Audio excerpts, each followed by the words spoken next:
tous mes amis, je suis très content de vous retrouver encore aujourd'hui. Je crois que vous avez passé chacun une belle semaine. En tout cas, moi j'ai passé une super semaine par la grâce du Seigneur. Dieu m'a fait du bien. Il m'a fait du bien. J'avais mal au dos. Et puis par la grâce du Seigneur, maintenant, tout va bien. Donc, aujourd'hui, comme vous le savez, nous allons passer un temps à louer le Seigneur, à le bénir pour tout ce qu'il fait pour nous. Donc, je vous demande de vous apprêter encore plus. Mais avant d'aller plus loin, je vous propose un petit chant que j'aime beaucoup, un chant qui me donne beaucoup de courage quand je le chante et qui loue également le Seigneur.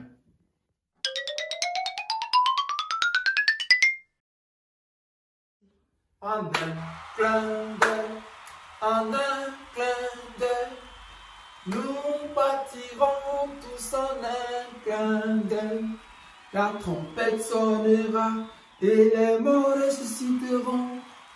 Nous partirons tous en un clin d'œil.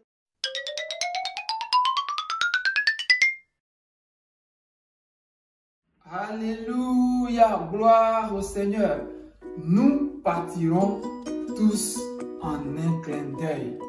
Ça, c'est une promesse de notre Dieu. Et c'est pourquoi nous allons encore le bénir. Nous allons le bénir, nous allons nous souvenir de tout ce qu'il a fait au cours de cette semaine. Et puis nous allons nous souvenir de ses promesses, comme celle-là où il nous a dit qu'on partira tous en un clin d'œil. Alors, on va donc fermer les yeux. On va se concentrer comme on sait le faire. Chacun prend sa position. Et nous allons bénir le Seigneur.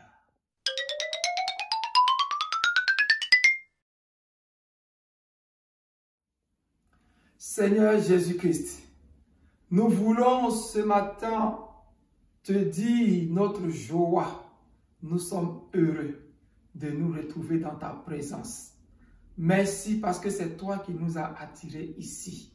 Et nous voulons te rendre toute la gloire parce que nous savons que tu es déjà présent. Nous voulons te dire merci pour tout ce que tu as fait toute la semaine pour chacun de nous. Tu nous as gardés, tu nous as protégés, tu nous as donné ta vie, tu nous as donné de la nourriture à manger. Oh Dieu, tu fais de grandes choses. Béni sois-tu pour ce que tu fais. Je vais aussi te demander à toi aussi de prier maintenant. Alors je te laisse le temps. Vas-y, élève la voix et bénis ton Dieu.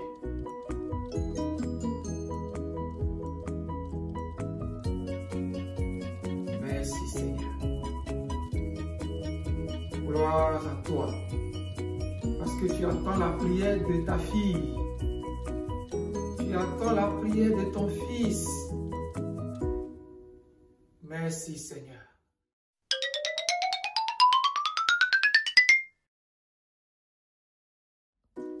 Alors maintenant, on va prier ensemble. Je vais prier et vous allez répéter après moi. Seigneur Jésus-Christ, je suis reconnaissant à toi. Parce que tu as accepté d'aller à la croix. Tu es mort pour mes péchés. Mais bien plus, tu es ressuscité. Et tu es parti me préparer une belle place. Je te bénis. Parce que tu tiens à tes promesses. Que la gloire te soit donnée. Merci parce que c'est toi qui gardes mes parents. Et tu permets que je grandisse dans tes voies. Merci mon papa. Je t'aime de tout mon cœur. Que la gloire te soit donnée. Au nom de Jésus-Christ. Amen.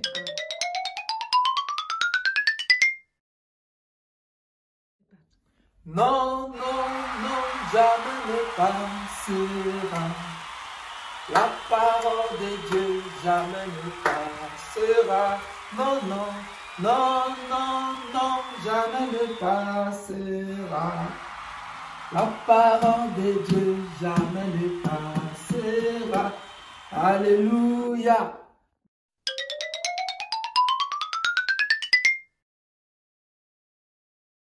Non, non, non, jamais. La parole de Dieu ne passera. Le trésor partagé ne passera jamais. C'est pourquoi j'aime beaucoup mon trésor partagé et je l'aime toujours et j'aime toujours l'avoir, le partager avec vous. Gloire à Jésus-Christ.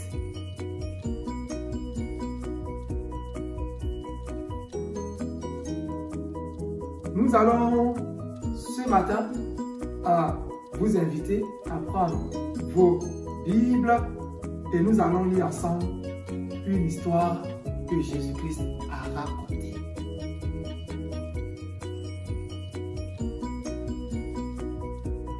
Ok, donc prenons ensemble notre trésor partagé. On va lire dans l'évangile selon Luc, l'évangile de Luc donc au chapitre 16. Nous allons lire le verset 19 et on va continuer.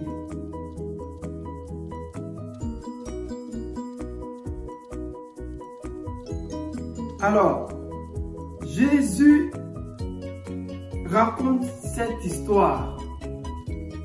Il y a un homme riche qui s'habille avec des vêtements très beaux et très chers. Chaque jour, il fait une grande fête. Un pauvre, appelé Lazare, est couché devant la porte du riche. Il est couvert de plaies.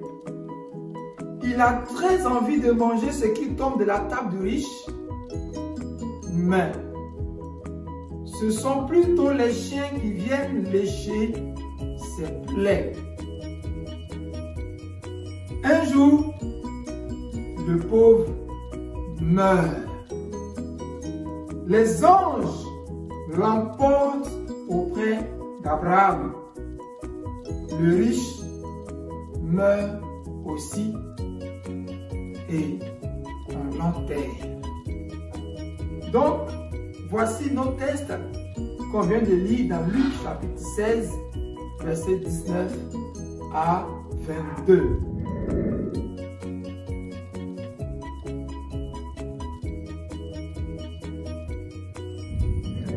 Donc ce texte nous parle d'une histoire qui s'est passée dans une ville où habitait un homme qui avait l'argent.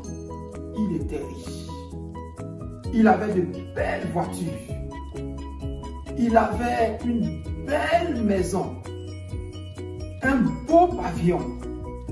Une belle villa, comme on peut l'imaginer. Hein? Et chez lui, il y avait des serviteurs, des servantes. Il s'habillait bien. Il pouvait acheter n'importe quel habit, de n'importe quelle marque. Et il avait tout pour lui. Et bien sûr, il avait aussi beaucoup d'amis. Vous savez, quand on a beaucoup d'argent, on a beaucoup d'amis. Et il aimait organiser les fêtes. Les gens venaient chez lui, il mangeait, il buvait, il rigolait et tout ça. Mais dans cette ville, il y avait aussi un monsieur, un homme qu'on appelle Lazare. Lazare était quelqu'un qui, contrairement aux riches, était pauvre. Il était pauvre. Et puis, dans cette pauvreté, Lazare est tombé malade. Qui, pour l'emmener voir un médecin, il n'avait pas de sous pour aller acheter des médicaments. Bientôt, il a perdu sa maison et finalement, il s'est dit, je vais aller m'asseoir sur la route, mendier. Et comme ça, quand les gens ils auront pitié de moi, ils me donneront à manger. Donc, Lazare est allé s'asseoir sur la route. Il a mis là un petit récipient, une petite cuvette, on va dire une petite assiette. Et quand les gens passaient, ils mettaient une pièce là-dedans. Ils mettaient une pièce là-dedans. Alors Lazare est allé à côté de la maison de cet homme riche, en pensant peut-être que quand ce monsieur va sortir de chez lui, il va me donner 2 pièces, 1 pièce. Mais c'était pas du tout ça. Il s'était trompé. Alors Lazare, pour attirer l'attention de ce monsieur, pour que le monsieur le voie encore plus, il s'est rapproché de sa maison. Mais la situation n'a pas changé. Et le monsieur riche, et ses invités, et ses enfants, quand ils venaient, ils refusaient de partager. Oh, je vous ai dit une chose la dernière fois. Je vous ai dit qu'il ne faut pas refuser de partager. Au contraire, il faut partager. C'est très important. Mais cet homme, il ne partageait rien. Il ne se souciait même pas de cet homme qui s'appelle Lazare. Il avait plein de plaies partout. Il était malade. Et il espérait que les gens qui viennent chez lui après la fête, il lui donnerait un peu à manger. Et même si ce n'était pas la bonne nourriture qu'il mangeait, mais ce qui allait tomber, les os qui allaient tomber là, par terre, il pensait qu'on pouvait les lui donner. Mais ce n'était pas le cas. Et il avait faim. Il avait faim. Il était malade. Finalement, Lazare est mort.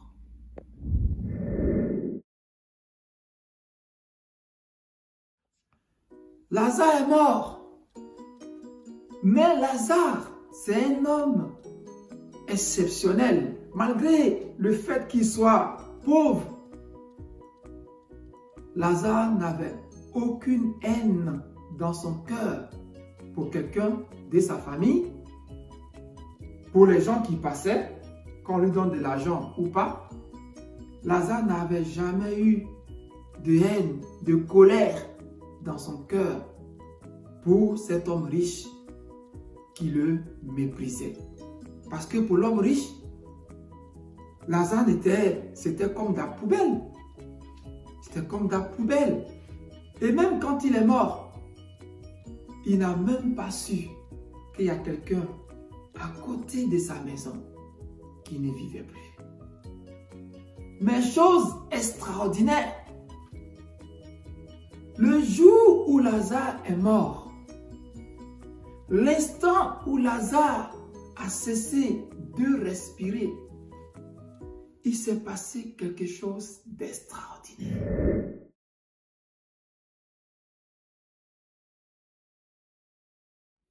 Mes amis, quelque chose d'extraordinaire que les gens qui étaient à côté, qui passaient à côté, n'ont pas vu.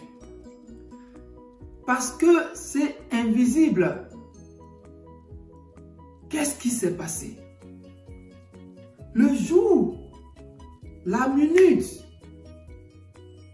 où Lazare a cessé de respirer, Dieu qui est dans les cieux a envoyé des anges. 2 anges sont descendus du ciel. Et ils sont allés prendre l'âme de Lazare. Alors, une âme, c'est, je dirais, quelque chose qui est en toi, qui est en moi, qui est aussi dans tout le monde. Papa, maman, le pasteur, le président de la République, le bébé qui est là. Tout le monde a une âme. Et c'est cette âme-là que les anges sont venus chercher. Vous savez, quand je parle, c'est grâce à mon âme que je parle. Ça, c'est le corps. Ça, c'est le corps. Mais il y a notre âme qui est à l'intérieur de nous. On ne voit pas notre âme. Mais c'est notre âme qui est très importante. Quand on meurt, c'est notre âme qui va soit au paradis ou en enfer. On ne voit pas ça. Mais ça est en nous. Et c'est très important que je vous parle de ça. Et je prie que l'Esprit de Dieu t'éclaire là-dessus. Nous devons le savoir. C'est très important. Alors, dès qu'il est mort, Lazare, les anges sont venus prendre son âme. Et qu'est-ce qu'ils ont fait avec?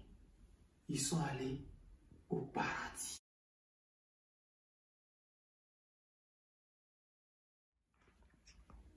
Toi aussi, tu as une âme, comme je l'ai dit tout à l'heure. Moi, j'ai une âme. Tata a une âme. Tonton a une âme.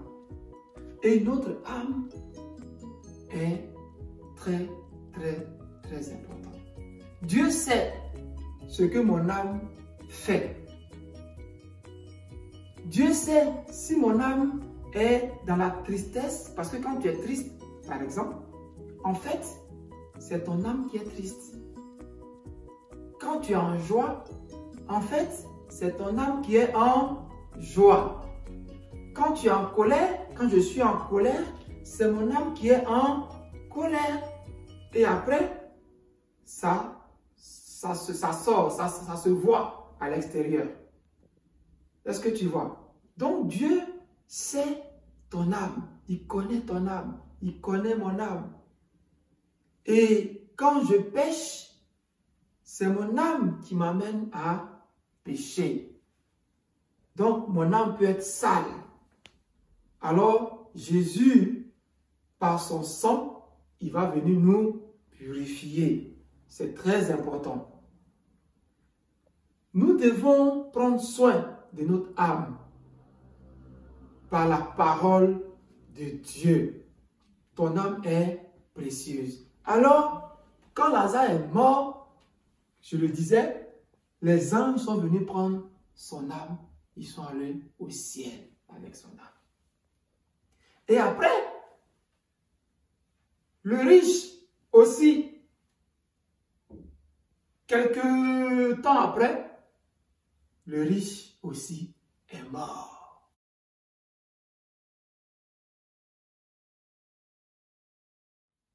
Il est mort. Vous savez, tout le monde, nous tous, nous allons un jour passer par là. Mais quand il est mort, aucun ange n'est venu chercher son âme. Ils ont fait de beaux funérailles. Les amis sont venus, ils l'ont enterré. Mais vous savez, lui, où il est parti? Bien sûr, pas au paradis, mais de l'autre côté. Pourquoi? Parce qu'il était méchant. Pourquoi? Parce que dans le trésor partagé, Jésus nous a fait une belle promesse. Et je vais vous lire cette promesse et on va tous la garder. Dans Jean chapitre 14, verset 2, Jésus-Christ, avant de partir au paradis, justement, il nous a fait une belle promesse. Je vais la lire. Il dit, ne soyez pas inquiets, croyez en Dieu et croyez en moi. Du coup, je commence à partir du verset 1. Il dit ceci, c'est là la promesse. Dans la maison de mon Père, il y a beaucoup d'endroits pour habiter. C'est pourquoi je vous ai dit, je vais vous préparer une place. Alléluia. Il a dit, je vais vous préparer une place. Je vais préparer une place à ton âme. Comme ça, le jour où ça arrive, parce que ça peut arriver un jour comme un autre, c'est lui qui décide, tu vas aller à cette belle place. C'est plus beau là-bas. C'est plus beau que Paris. C'est plus beau que Washington, que Montréal. Je ne sais pas encore quelle ville vous connaissez. Mais là-bas, c'est magnifique. Il n'y a que de la lumière. Il n'y a pas de pleurs là-bas. Là-bas, il n'y a pas de mal. Tu dis, ah, j'ai mal ici, j'ai mal à l'oreille. Non. Dans le paradis, il n'y a pas ça. Il n'y a pas de tristesse. Il n'y a pas de bagarre, pas de violence. Là-bas, c'est la paix. C'est la joie. C'est les anges qui sont là. Ils ont des trompettes. Et ils jouent. C'est la belle musique. Et ça, tous les jours. Tous les jours. Et là-bas, on verra Jésus-Christ. On va voir Abraham. On va voir l'apôtre Paul, Pierre et qui d'autre? Tu peux me dire encore des noms? Exactement. On verra David. On verra Moïse. Exactement. Et puis, on verra Lazare. Alléluia. Mais on ne verra pas le riche. Le riche sera de l'autre côté. Alors, comment est-ce qu'on doit maintenant faire? Pour tous ceux-là qui n'ont pas encore donné leur vie à Jésus-Christ, il faut accepter Jésus. Tous ceux-là qui n'ont pas encore accepté le Seigneur, s'il vous plaît, ne faites pas l'erreur que le riche a fait. C'est pas parce que papa a une belle voiture. Non, ça n'a rien à voir. Ou que vous êtes dans une belle maison. Ou que tu as acheté une nouvelle basket. Vraiment jolie, la belle marque. Ça n'a rien à voir. Le riche avait tout ça. Mais finalement, est-ce qu'il allait au paradis? Non. Il faut donner ta vie à Jésus-Christ. Et si tu vois que papa ou maman n'a pas encore donné sa vie à Jésus, dis-le lui, s'il te plaît. Dis à papa, dis à maman, donne ta vie à Jésus. Comme ça, tu vas aller là où se trouve Lazare. Alléluia. Tous ceux qui ont donné leur vie au Seigneur, comme toi et moi, nous devons nous encourager. Nous devons faire des efforts. Il ne faut pas laisser le Seigneur. Au contraire, dis toujours au Seigneur, donne-moi la force de t'aimer. Donne-moi la force de te craindre. Seigneur, je veux grandir dans tes voies. Et tu vas voir que le Seigneur va venir chaque fois t'arroser. Il va envoyer ses anges pour te garder. Et il va te donner d'avoir une belle vie. Une vie remplie de joie. C'est ça que le Seigneur veut. Alors, mes amis, c'est ce message d'amour que je voudrais vous apporter, que le Seigneur a mis dans mon cœur pour nous encourager à prier, à lire nos trésors partagés, à veiller sur notre âme, à faire comme Lazare qui a veillé sur son âme. Il n'avait pas grand chose, mais finalement, il a eu le plus gros trésor.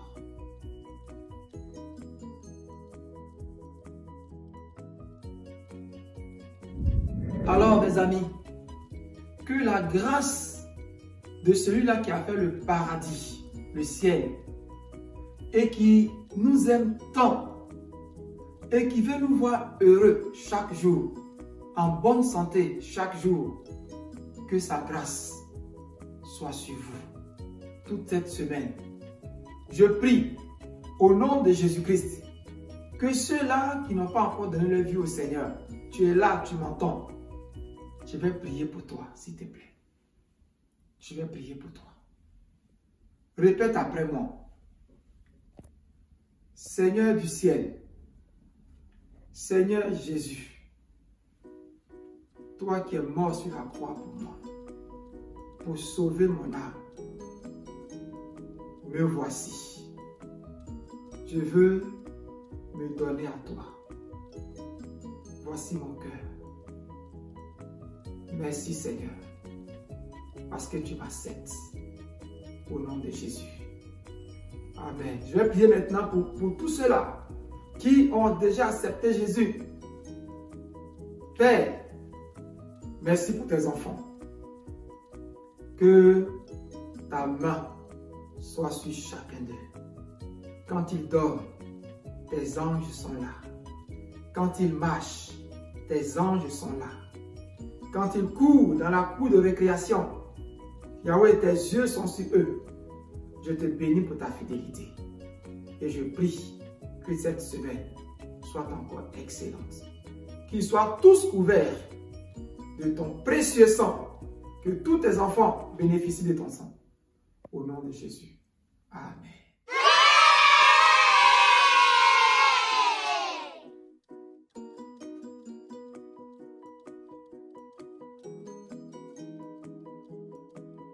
On a donc fini pour aujourd'hui. Je vous souhaite une belle semaine. N'oubliez pas, dimanche prochain, à la même heure, on se retrouve. Que le Seigneur vous bénisse et passez une excellente semaine.